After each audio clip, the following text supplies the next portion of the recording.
What's up, everybody? Wizard here, back with some more Cairn 2nd edition content where we're looking at the backgrounds that we have in the current playtest that's going on. I think the playtest is probably going to be done soon.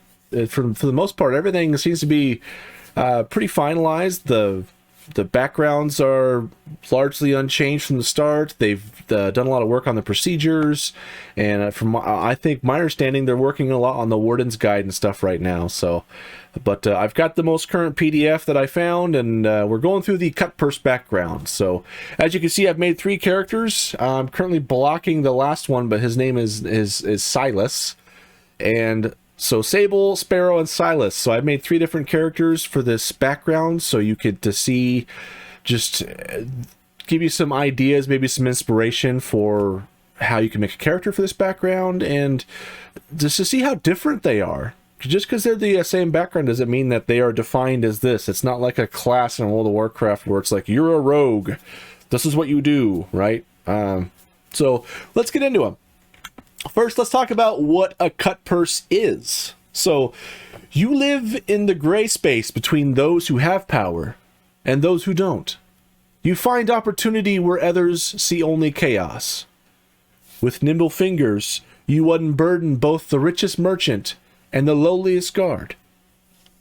So their starting gear seems to be a pretty good starting set, regardless of what other options you choose. So I think every character starts out with 3d6 gold pieces.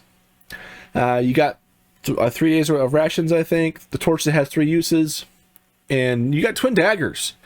So right off the bat, you get 2 daggers that both do d6, which, you know, that's lower on the damage number, but you can dual wield those bad boys. So that means you get to roll 2 dice and then pick the highest one, and then that's the damage you deal. So you've got a lot more consistent damage if you get into a combat encounter. You also start out with padded leather.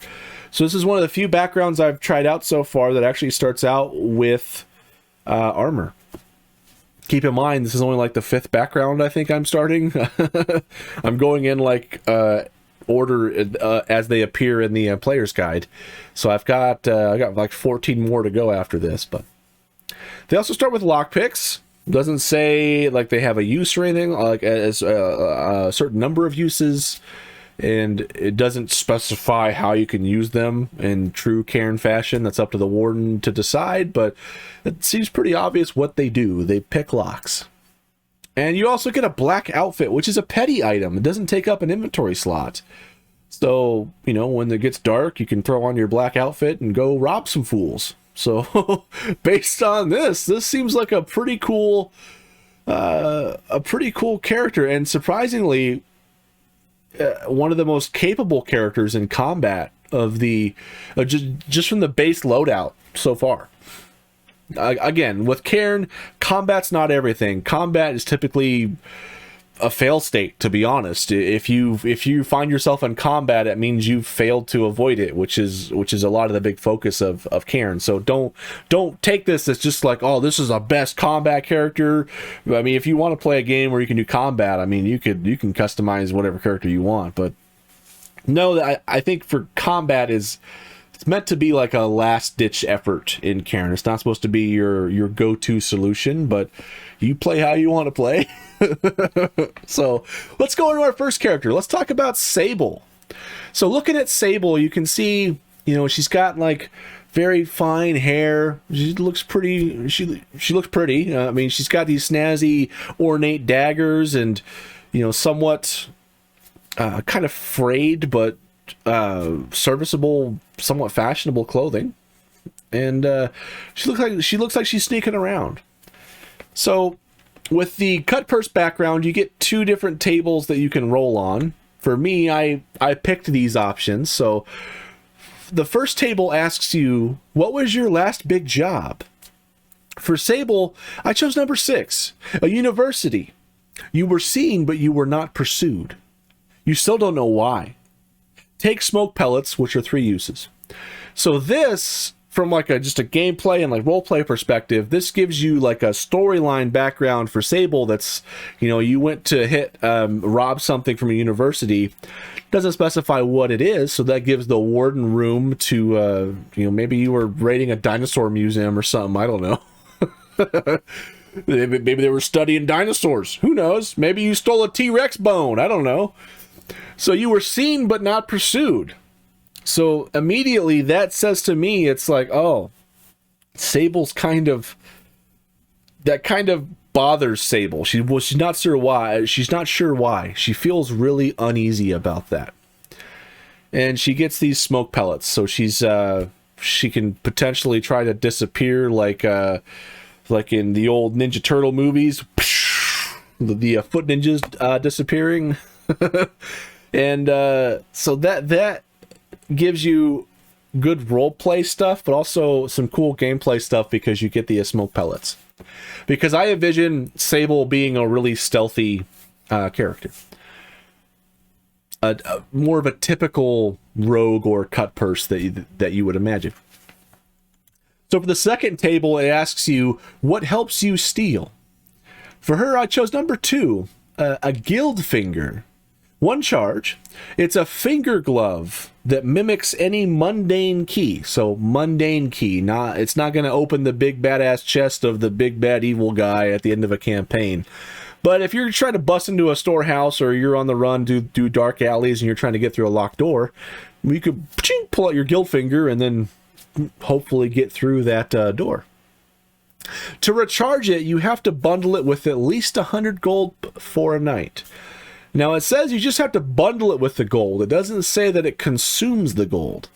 So for me, this gives you really cool gameplay stuff because it gives you ability to just quickly open a door it just gives you like a mundane key. So you probably don't have to do that dexterity check to try to pick a lock or whatever.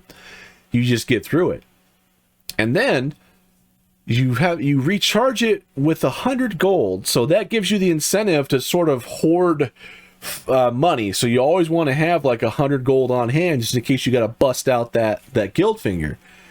And so that kind of can give you some sort of fun gameplay and roleplay stuff too, because what happens if maybe the warden throws, maybe you're going through the woods and you find like this magical fairy merchant that's only there like a once in a lifetime thing, and maybe they got some badass items.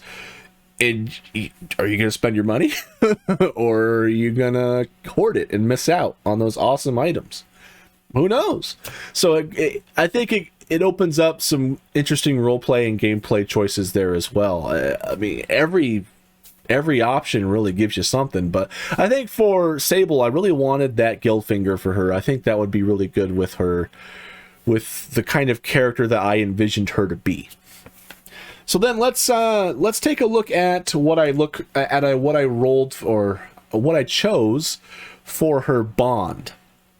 Now during character creation, you're supposed to roll for these, but for these characters, I'm just picking what I like, and I can't imagine a warden would discourage you from doing that.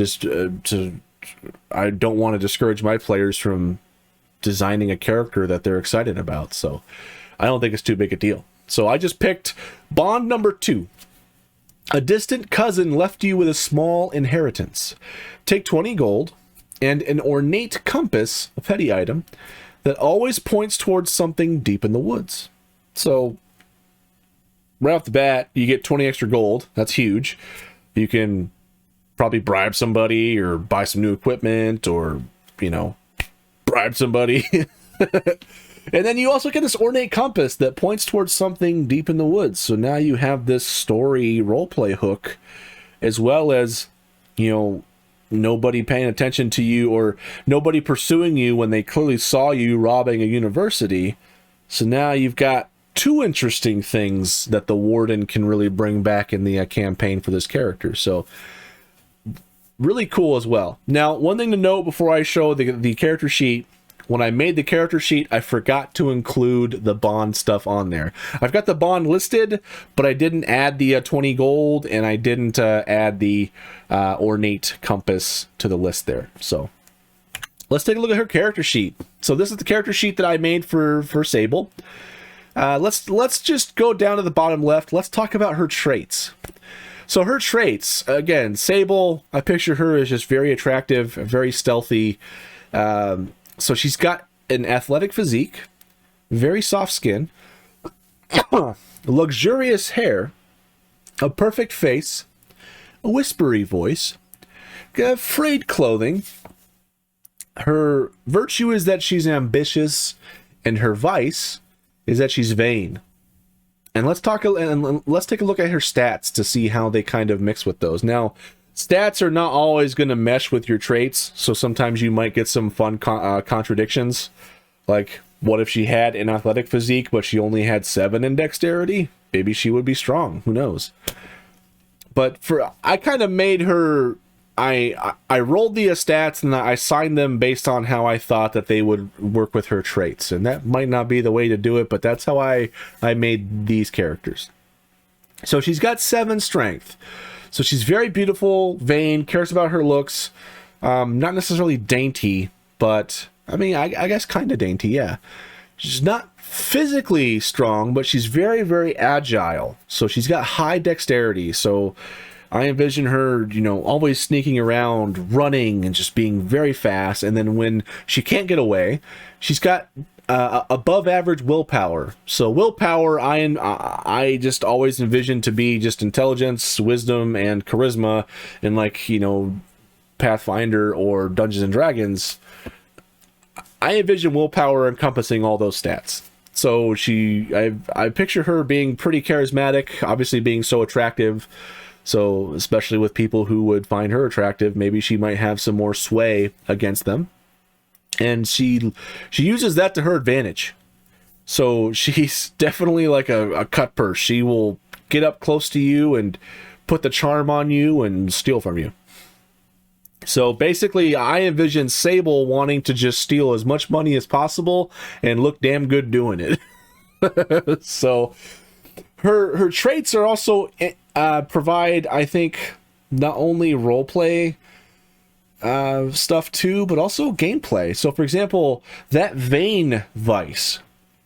If the party's trying to escape through a sewer, she might just prefer to get caught and break out on her own later than swim through feces because she cares about how she looks. So that could be some complicating things, and definitely roleplay those. So I think Sable is even though she's more of a standard rogue, I think she's still a very defined and different character.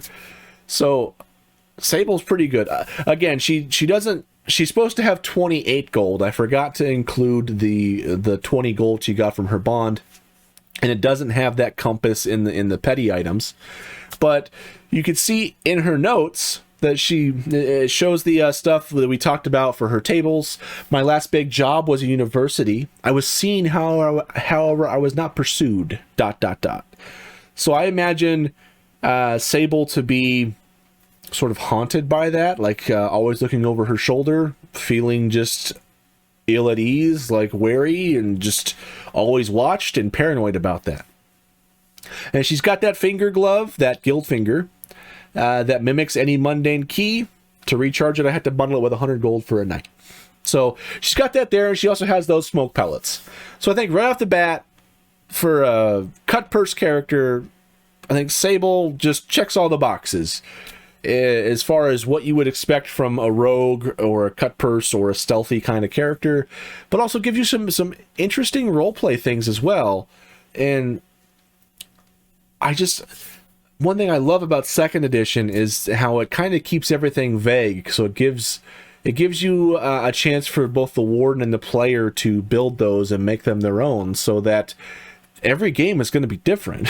And that's just the joy of role-playing. It's that collaborative storytelling that I love so much, that Cairn just makes so easy.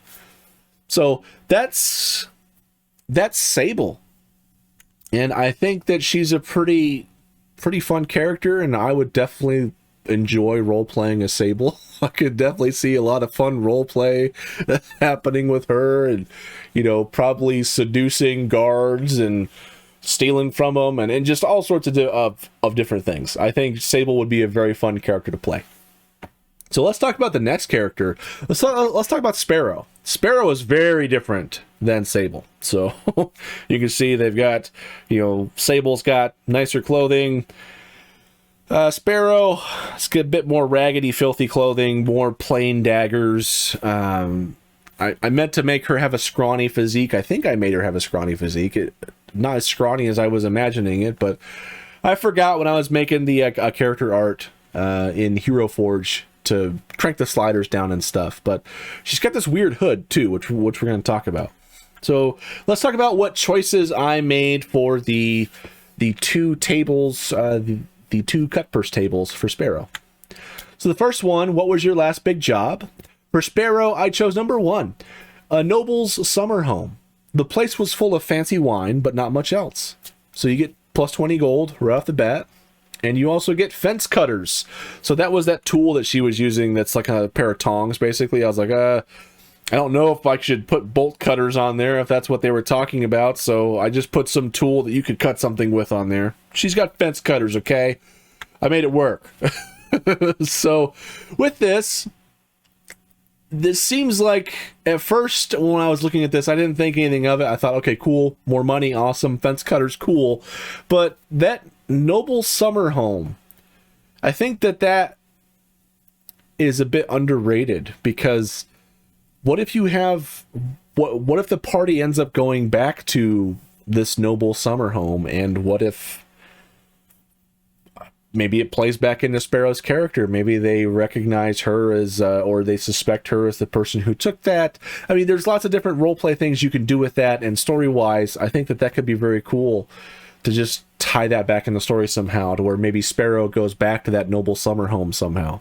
So I think that's cool. Plus, you start out with plus 20 gold, and you get some fence cutters. So right off the bat, that's awesome. Plus, awesome.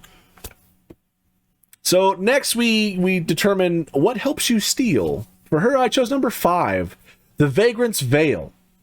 Has 1 charge. Wear it to blend seamlessly into crowds, appearing as a simple pauper. But to recharge it, you have to donate all the day's winnings to the poor. And it's a petty item. So this, man, gives you really good options and choices from both roleplay and gameplay perspective. Roleplay, I mean, or gameplay, obviously, if you're running and you're just trying to escape, you can throw that bad boy on, and next thing you know, you're blending in the crowds like you're Assassin's Creed or whatever, right? And you get away. But the problem is, then you have to recharge it, you have to donate all the day's winnings to the poor.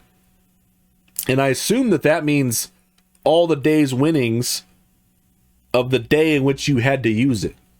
So if you were trying to use it to get away from a really big steal, like you've got like tons of gold, a big old backpack full of money, and you're just trucking it trying to escape, and you have to choose whether or not to use this, then it kind of has a secondary choice with it too. Do you use it and just discard it because you're not gonna get rid of the money, or do you just have to okay, I'm just gonna use it and then I'm gonna donate the money later, and so then that way you can use it again, because it's a very powerful tool.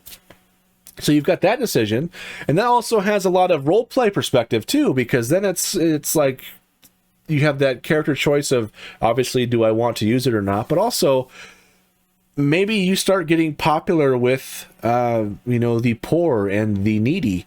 And maybe you might find yourself in a situation later on where you're running and running and running, and maybe you're about to pop on that veil again, and all of a sudden, these people that you've been donating money to because you suck as a thief end up helping you, so you don't necessarily have to use it as much.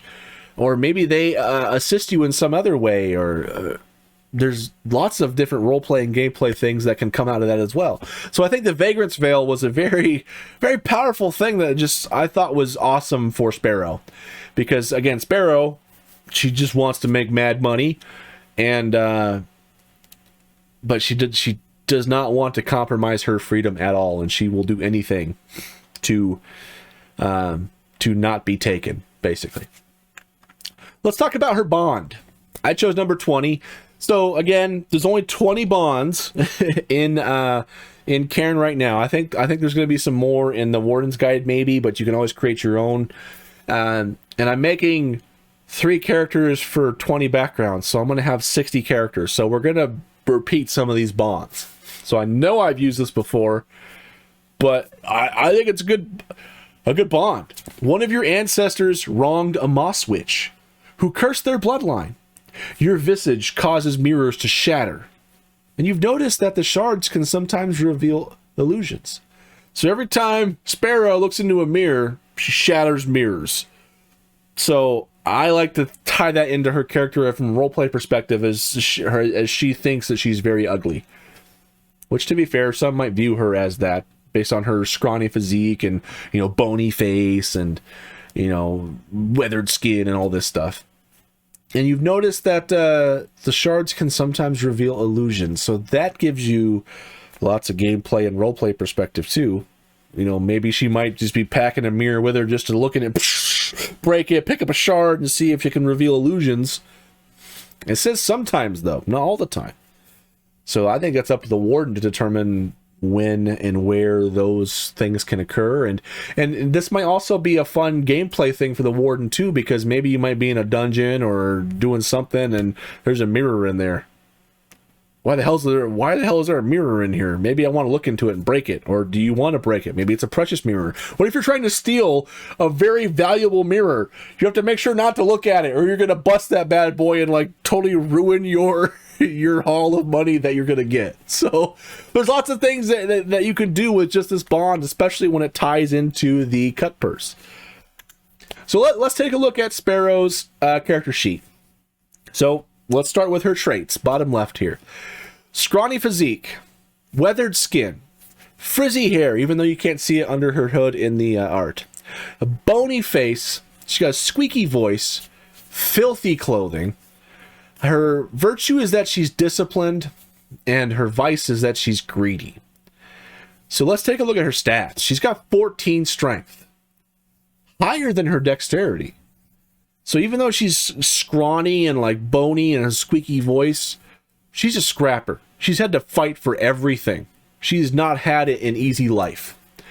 So whereas Sable sort of gets by with her like feminine wiles and her looks and her charisma and her, being able to stealth and stuff like that, Sparrow, not so much. She has to fight for everything.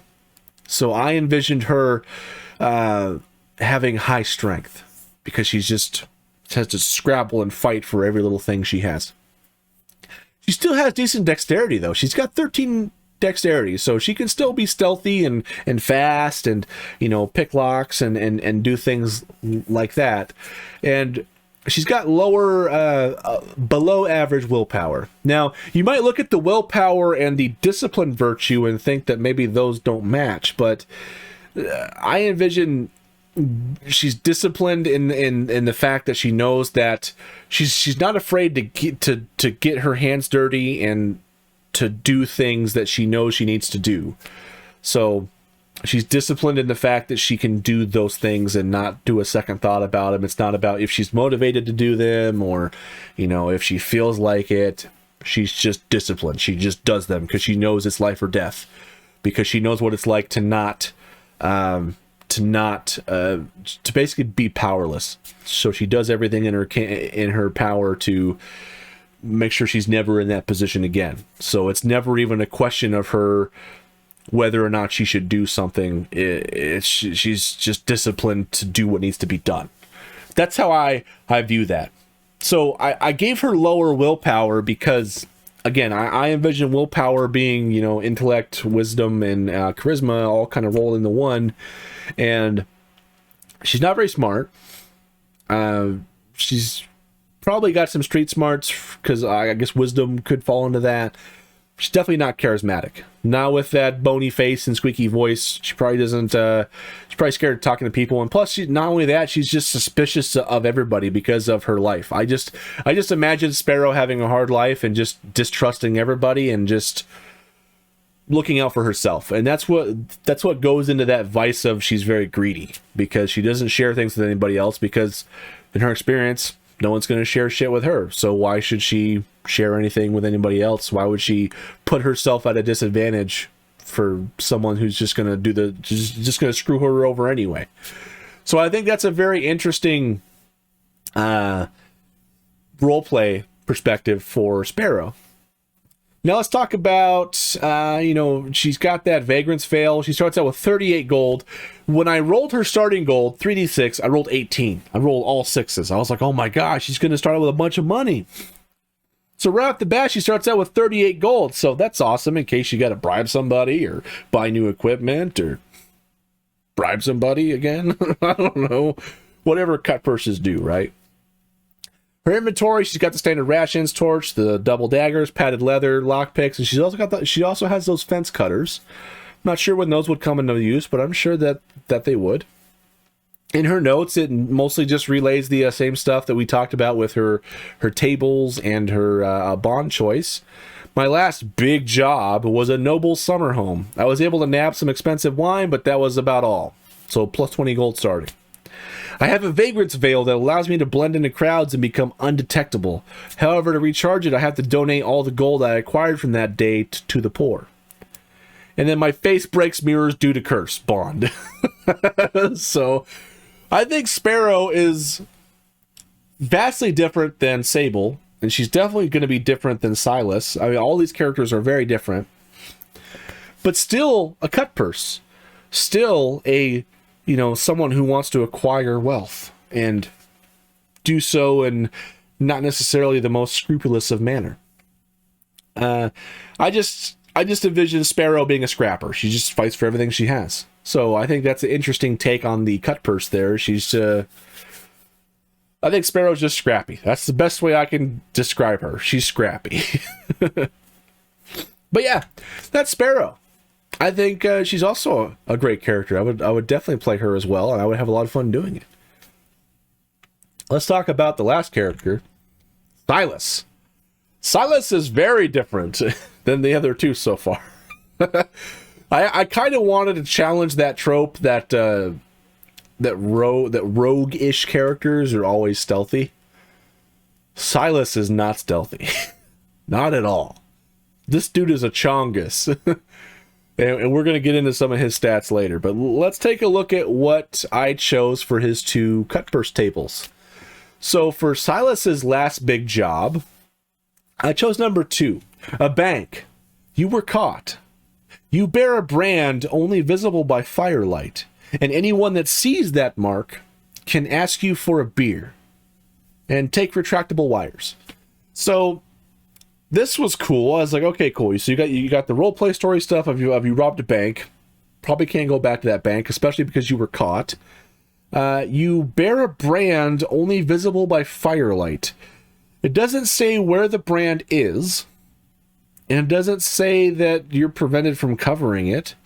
So I'm thinking, okay, what if the brand is on his face, like in Final Fantasy 16? What if he's a bearer of this brand, right? Maybe it's like on his face. What if he just grows a beard to try to cover it? Can he grow a beard? Does the act of branding it stop him from being able to grow a beard? Maybe he has a fake beard. What happens if the beard falls off, right? There's a bunch of different things that you could do with that. What if the brand is like on his arm or on one of his hands or on his butt cheek? I don't know. It doesn't say where the brand is. So that's up to either you or the warden or both to figure out. And anyone that sees the mark can ask you for a beer. I assume that means you have to buy them a beer or give them a beer if you have one. It just says they can ask you for a beer. It doesn't necessarily say that you have to fulfill that request. But the way it's worded, I think that you're supposed to. What happens if you don't give them a beer? Does that violate the terms of your brand? Do you get the guards pissed off at you again? Do they take you back to jail? What's the deal there?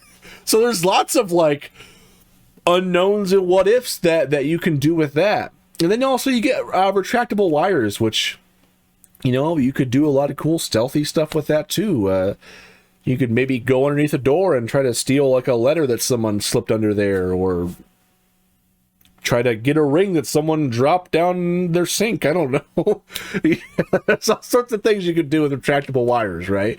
So you get a cool story hook, you get a cool roleplay feature, and you get a cool tool. Awesome. So what helps you steal? I chose number 3, the glimpse glass. 3 charges. A monocle that lets you see through the walls, or that lets you see through walls or other obstructions. It shatters after the last use. So right away, I missed the part where it said it's a monocle, so that's why he has like a looking glass. Whatever, maybe he's hiding the monocle as part of the looking glass to whatever, deal with it, losers. So it's got 3 charges, and it cannot be recharged. So that's interesting. It's very powerful, though. Lets you see through walls or other obstructions. So, based on my guards adventure that I ran for my boys, I ended up doing a mistake where I gave them some spell books. And one of those spell books was like X-ray vision. And that basically trivialized the entire last encounter. So I know exactly how powerful it is to let you see through walls. Now, as always with Cairn, it doesn't specify like the range or the duration or, you know, how many walls you can see through. It just lets you see through walls or other obstructions. I assume it goes until you stop doing it. So you can, in theory, do it all day. But once you stop, then I assume that consumes a charge. And after the last use, it just shatters. Can you repair it? I don't know. Maybe. Maybe if your adventures take you into the woods, or even worse, into the roots, maybe you can find some way to recharge that. I don't know. Maybe you might get something else. So there you have a very powerful tool with 3 uses, and you have that tough choice of determining whether or not do you want to spend that resource, that finite, precious resource you have. I think that's awesome. Let's talk about his bond. I chose number 10. You consumed a mischievous spirit that periodically wreaks havoc on your insides, demanding to be taken home.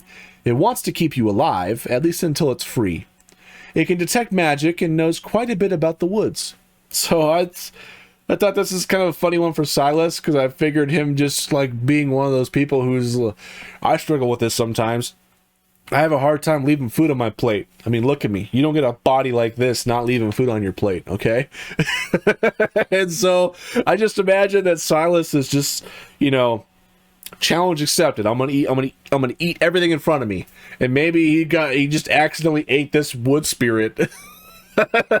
And so he's got this wood spirit that just messes with his insides. What does that mean? Who knows? Maybe it gives him like indigestion or heartburn, or maybe he gets the McRumbles sometimes and has to go run to the bathroom to take care of a code brown. Who knows? That's up to you and the warden to figure out. But I think it gives you lots of different options that you can play with there.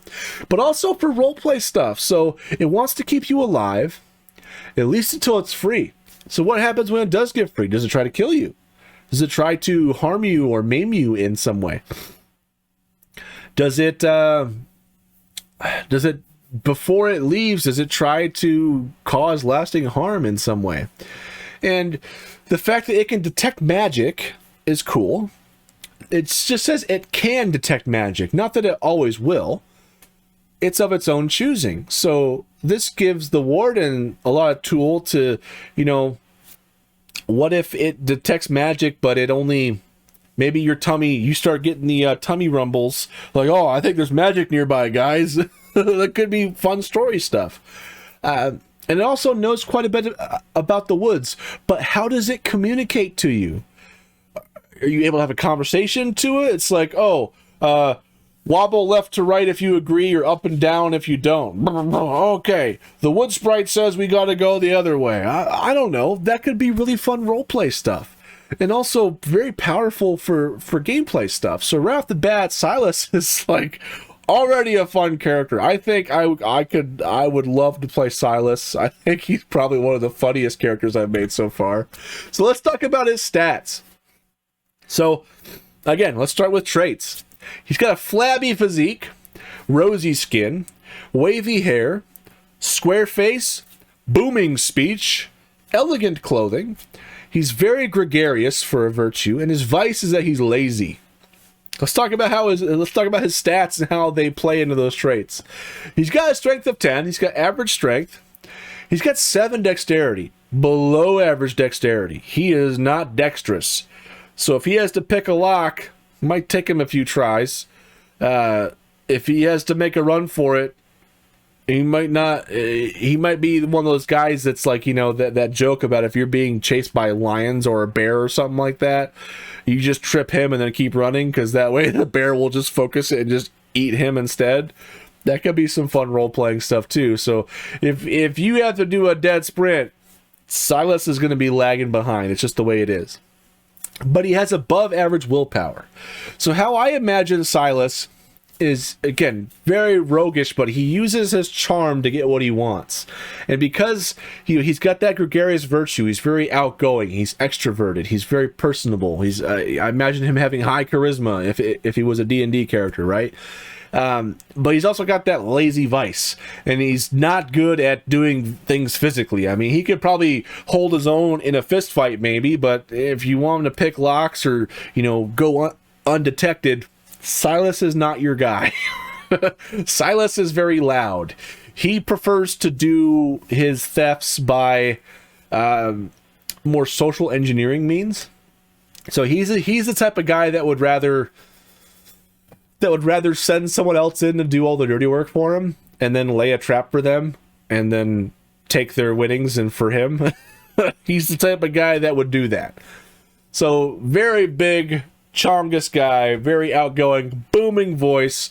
This dude is the opposite of stealth. The antithesis, the antithesis, I can't say the word, the antithesis of stealth. So he's got the black outfit for the petty items. Not that he's probably ever going to use that much, but it might serve him well. He's got the standard rations, the torch, the double daggers, padded leather, lockpicks. He's got the retractable wires and the glimpse glass. And his notes says, I tried to rob a bank, but I was caught. I wear a brand that's only visible by firelight, and if anyone spots it, I need to buy them a beer. Also, I have a glimpse glass, 3 charges, shatters after the final use, and I consumed a mischievous wood sprite. It messes with my insides, but keeps me alive so it can be taken home. It can detect magic and knows about the woods. So I think right off the bat, Silas is probably my favorite character of these 3. I would love to play each of them, and I would have a fun playing with each of them, but I think Silas is just so wacky, and he challenges that trope of what you think of a Cutpurse or a rogue would be. He's just the opposite of stealth, very booming. You might think of him more like a bard or something in like D&D more than a Cutpurse, but he's still gonna rob you. I think it's great. So that's Silas for you. Silas tends to try to make everybody else do everything. He's very lazy, doesn't want to do anything himself, doesn't like to get his hands dirty, and is very charming and can often talk his way out of various situations, in theory. And plus, the whole thing with the wood sprite messing with his insides, that just makes me laugh. I think that's the greatest thing ever. So there you go. That's Silas. And again, he's got this looking glass, which is supposed to be that glimpse glass. I didn't read that it was a monocle, so maybe he's got the monocle in there. I don't know. He's got retractable wires. I didn't have those in Hero Forge, so I gave him like a toolkit, and maybe it's in there. I don't know.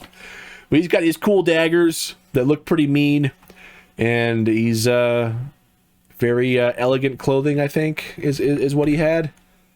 Elegant clothing, yes. He's got elegant clothing. He's got the very foppish hat, and yeah, that's Silas.